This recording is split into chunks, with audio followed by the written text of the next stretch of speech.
Pesquet et les autres membres d'équipage, un détecteur de fumée s'est déclenché à bord de la Station spatiale internationale, mais l'agence spatiale russe a précisé que la situation était sous contrôle, un incident qui s'inscrit dans un contexte où l'apparition de fissures dans le module le plus ancien a relancé la question de l'obsolescence de l'ISS et de son avenir. Benjamin Delombre et Alexandre Dupont. C'est une alerte inquiétante, qu'il est d'autant plus quand elle a lieu à 408 km d'altitude. Hier, le spationaute français Thomas Pesquet a indiqué qu'une odeur de plastique brûlé s'était répandue dans certains modules de la Station spatiale internationale. Un début d'incendie, confirmé par les autorités russes. Le 9 septembre, à 4h55 heure de Moscou, un détecteur de fumée s'est déclenché dans le module de service Zvezda du segment russe de l'ISS.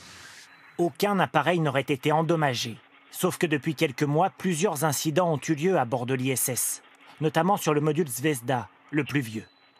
Fin août déjà, sur la même structure, les deux cosmonautes que l'on voit ici lors d'une sortie extravéhiculaire ont repéré des micro-fissures. Les forts écarts de température, mais aussi les multiples arrimages de vaisseaux pourraient être en cause.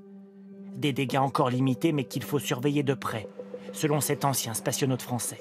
On doit faire attention à voir que ça ne va pas se dégénérer, bien sûr, et surtout que les astronautes et les cosmonautes aient toujours un chemin d'accès libre pour rejoindre leur vaisseau, pour rentrer sur Terre en cas de dépressurisation grave.